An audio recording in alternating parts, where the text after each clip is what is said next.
വിനായകൻ നായകനായും മമ്മൂക്ക വില്ലനായും അഭിനയിച്ച ജിതിൻ കെ ജോസ് തിരക്കഥ എഴുതി സംവിധാനം ചെയ്ത ഒരു യഥാർത്ഥ സൈക്കോ ക്രൈം ത്രില്ലർ മൂവിയാണ് കലങ്കാവൽ. ലോകത്തിലെ തന്നെ ഏറ്റവും ക്രൂരനായ സൈക്കോ കില്ലറിൽ ഒരാളാണ് സൈനൈഡ് മോഹനൻ. ഈ സൈനൈഡ് മോഹന്റെ കഥയെ ആസ്പദമാക്കിയെടുത്ത ഒരു ത്രില്ലർ മൂവി തന്നെയാണ് നമ്മൾ ഇന്ന് കാണാൻ പോകുന്നത്. ആദ്യം ആരാണ് സൈനൈഡ് മോഹൻ എന്ന് മനസ്സിലാക്കാം. 2003 തുടങ്ങിയ കൊലപാതകം അവസാനിച്ചത് 2009 ഈ ഒരു 6 വർഷം കൊണ്ട് അയാൾ ഇല്ലാതാക്കിയത് 30-ൽ കൂടുതൽ സ്ത്രീകളെയാണ്. ഇയാൾ സ്ത്രീകളെ വശീകരിക്കുന്നതിൽ ചില സൈക്കോളജിക്കൽ റീസൺസ് ഉണ്ട്. സാമ്പത്തികം മൂലം വിവാഹം നടക്കാത്ത സ്ത്രീകളോ, ഭർത്താവ് മരിച്ച സ്ത്രീകളോ, ഭർത്താവ് ഉപേക്ഷിച്ച സ്ത്രീകളോ ആയ പ്രായം കുറഞ്ഞ സ്ത്രീകളെയാണ് ഇയാൾ ടാർഗറ്റ് ചെയ്യാറ്. അങ്ങനെയുള്ള സ്ത്രീകളെ കണ്ടെത്തി വിവാഹം ചെയ്യാനുള്ള വാക്ക് കൊടുക്കുകയും അവരുമായി ശാരീരിക ബന്ധത്തിൽ ഏർപ്പെടുകയും ആ ബന്ധത്തിൽ ഒരു കുഞ്ഞ് ജനിക്കാതിരിക്കാൻ അയാൾ ഗർഭനിരോധന ഗുളികകൾ അവർക്ക് നൽകുകയും ചെയ്തിരുന്നു. എന്നാൽ ആ ഗുളികകളിൽ സയനൈഡ് കലർത്തിയായിരുന്നു ആ ദുഷ്ടൻ അവർക്ക് കൊടുത്തിരുന്നത്. ബസ് സ്റ്റാൻഡുകളുടെ പബ്ലിക് ടോയ്ലറ്റിൽ അയാൾ ഗർഭനിരോധന ഗുളികകളുമായി അവരെ പറഞ്ഞുവിടുമായിരുന്നു. അവിടെ അവർ മരണവുമായി മല്ലിടുമ്പോൾ അവരുടെ സ്വർണവും പണവുമായി അയാൾ കടന്നു കളയുമായിരുന്നു.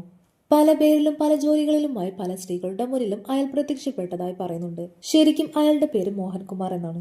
കുട്ടികൾക്കിടയിൽ കായിക അധ്യാപകനായി അയാൾ ജീവിച്ചു പോരുകയായിരുന്നു. സൈനൈഡ് മോഹന്റെ ഇരയായ സ്ത്രീകളുടെ പ്രായം 20 വയസ്സ് മുതൽ 30 വയസ്സ് വരെയാണ്.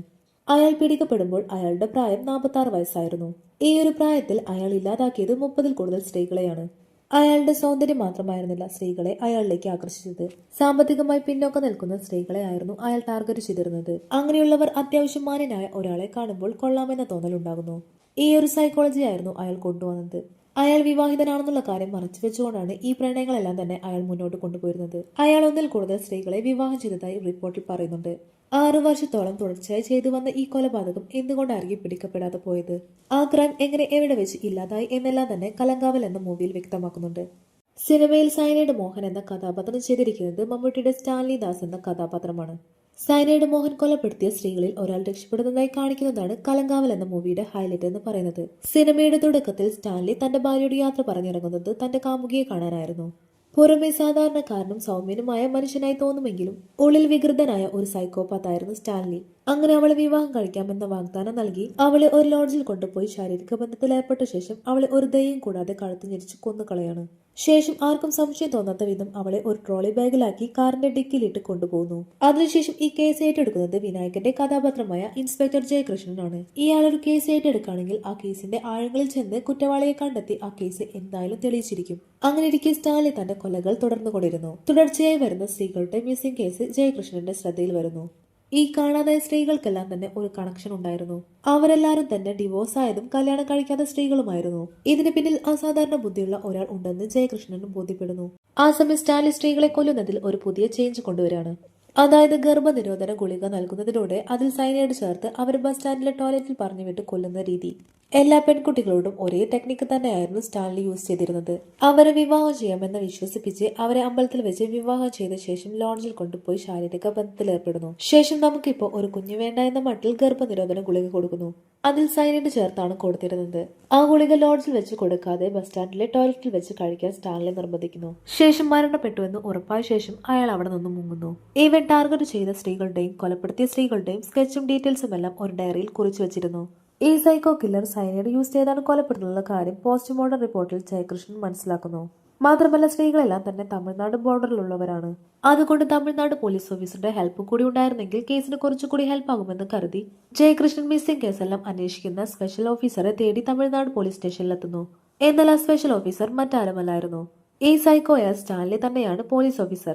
ഇപ്പോ കില്ലർ സ്റ്റാൻലി ആണെന്നുള്ള കാര്യം അറിയാതെ ജയകൃഷ്ണൻ കേസിനെ പറ്റിയെല്ലാം തന്നെ ഡിസ്കസ് ചെയ്യുന്നു. ഈ കേസ് തമിഴ്നാട്ടിലും കേരളത്തിലും നടക്കുന്നത് കൊണ്ട് കേരളത്തിൽ നടക്കുന്ന മിസ്സിംഗ് കേസെല്ലാം ജയകൃഷ്ണനും തമിഴ്നാട്ടിൽ നടക്കുന്ന കേസെല്ലാം തന്നെ സ്റ്റാൻലിയും അന്വേഷിക്കാമെന്ന് തീരുമാനിക്കുന്നു. അടുത്ത സീനിൽ സ്റ്റാൻലിയും ഒരു പെണ്ണും ബസ് സ്റ്റാൻഡിൽ ഒരു കാറിൽ വന്നിറങ്ങുന്നു. സ്റ്റാൻലി അവളോടായി തന്ത്രപൂർവ്വം പറയുന്നുണ്ട്, നമുക്ക് തൽക്കാലം ഇപ്പോൾ ഒരു കുഞ്ഞു വേണ്ട, പണമെല്ലാം സമ്പാദിച്ച് ഒന്ന് സെറ്റിൽഡ് ആയതിനു ശേഷം മതി ഒരു കുഞ്ഞ് എന്ന സ്ഥിരം ഡയലോഗ് സ്റ്റാൻലി അവളോടായി ഭയത്തിൽ പറയുന്നു. എന്നിട്ട് കയ്യിലുള്ള ഗുളിക അവൾക്ക് കൊടുത്ത് കഴിക്കാൻ പറയുന്നു. അവൾ ഗുളികയുമായി ബസ് സ്റ്റാൻഡിലെ ടോയ്ലറ്റിലേക്ക് നടക്കുന്നത് കാണിക്കുന്നു. പിന്നെ കാണിക്കുന്നത് ജയകൃഷ്ണൻ സ്റ്റാൻലിയും കൂട്ടി കേസ് അന്വേഷിക്കാൻ വേണ്ടി തമിഴ്നാട് ബോർഡർ കടന്ന് കേരളത്തിലേക്ക് പോകുന്നതാണ്. പോകുന്ന വഴിക്ക് ജയകൃഷ്ണൻ സ്റ്റാൻലിയോട് പറയുന്നു, തമിഴ്നാട്ടിലുള്ള സ്ത്രീ കേരളത്തിൽ വന്നതിനു ശേഷമാണ് അവരുടെ ഫോൺ സ്വിച്ച് ഓഫ് ആവുന്നത്. അതുപോലെ കേരളത്തിലുള്ള സ്ത്രീ തമിഴ്നാട്ടിൽ എത്തിയതിനു ശേഷമാണ് അവരുടെ ഫോൺ സ്വിച്ച് ഓഫ് ആവുന്നത്. കേരളത്തിൽ നിന്നുള്ള ഐഡന്റിഫൈ ചെയ്യാത്ത ബോഡിയും തമിഴ്നാട്ടിൽ നിന്നുള്ള ഐഡന്റിഫൈ ചെയ്യാത്ത ബോഡിയും തമ്മിൽ മാച്ച് ആണോ എന്ന് ചെക്ക് ചെയ്യേണ്ടതുണ്ട്. അതിനായി സ്റ്റാൻലി ഒരു സ്ഥലത്ത് ഇറക്കിവിട്ട് ജയകൃഷ്ണനും കൊളീഗും കൂടി കേരളത്തിലേക്ക് പോകുന്നു. അവിടുത്തെ ക്രൈം റെക്കോർഡ് പരിശോധിക്കുന്ന സമയം ഒരു പബ്ലിക് ബാത്റൂമിൽ പോയിസൺ കഴിച്ച് മരിച്ച ഒരു പെൺകുട്ടിയുടെ റെക്കോർഡ് കിട്ടുന്നു. അത് ആ മിസ്സായ പെൺകുട്ടിയുമായി മാച്ചാണെന്ന് കണ്ടെത്തുന്നു. അതേസമയം സ്റ്റാൻലി ജയകൃഷ്ണനെ ഫോൺ ചെയ്യുന്നു. കന്യാകുമാരിയിൽ നിന്നും ചിത്ര എന്ന് പറയുന്ന ഒരു പെൺകുട്ടിയുടെ ബോഡി കിട്ടിയിട്ടുണ്ട്. അത് ആ മിസ്സായ പെൺകുട്ടിയുമായി മാച്ചാണെന്ന് പറയുന്നു. ശേഷം 2 ബോഡിയും പോയ്സൺ ചെന്നാണ് മരിച്ചതെന്ന് പോസ്റ്റ്മോർട്ടത്തിൽ ഡോക്ടർ പറയുന്നു. Kerala Tamil Nadu crime file check ചെയ്തതിൽ 13 സ്ത്രീകളും സെയിം പോയ്സൺ കൊണ്ടാണ് മരിച്ചതെന്ന് കണ്ടെത്തുന്നു. അതിലൊരു ബോഡിയിൽ നിന്നും ഒരു സേഫ്റ്റി പിന്ന് കിട്ടുന്നുണ്ട്. നോർമലി അത് യൂസ് ചെയ്യുന്നത് പോലീസ് ഓഫീസർ നെയിം പാഡിൽ യൂസ് ചെയ്യുന്ന പിന്നാണെന്ന് ജയകൃഷ്ണൻ മനസ്സിലാക്കുന്നു. അതിനാൽ ഇവർ അന്വേഷിക്കുന്ന സൈക്കോ ഒരു പോലീസ് ഓഫീസർ ആണെന്ന് മനസ്സിലാകുന്നു. അതിനോടൊപ്പം സൈനൈഡ് യൂസ് ചെയ്യുന്നതാണ് കൊല്ലുന്നതെന്നും കൂടി അവർ മനസ്സിലാക്കുന്നു. അതറിഞ്ഞ സ്റ്റാൻലി ആണെങ്കിൽ സൈനൈഡ് യൂസ് ചെയ്ത് കൊല്ലുന്ന രീതി മാറ്റുന്നു.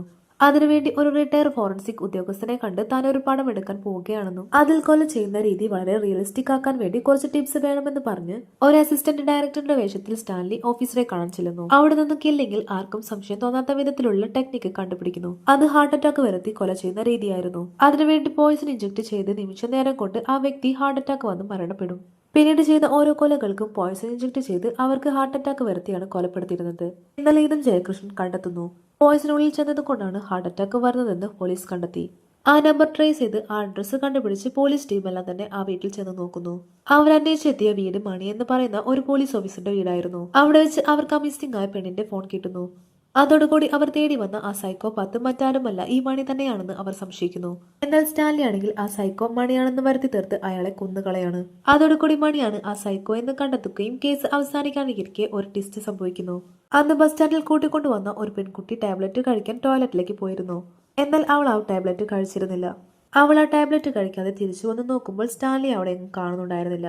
അവൾ ചതിക്കപ്പെട്ടു എന്ന് മനസ്സിലാക്കിയ ശേഷം അവൾ തിരിച്ച് വീട്ടിലേക്ക് പോകുന്നു. അങ്ങനെ അവൾക്ക് സംഭവിച്ചതെല്ലാം മറച്ചു വെച്ച് അവളെ വീട്ടുകാർ വിവാഹം ചെയ്തയക്കുന്നു. ജയകൃഷ്ണൻ അവളെ കണ്ടെത്തി നടന്നതെല്ലാം ചോദിച്ചു മനസ്സിലാക്കുന്നു.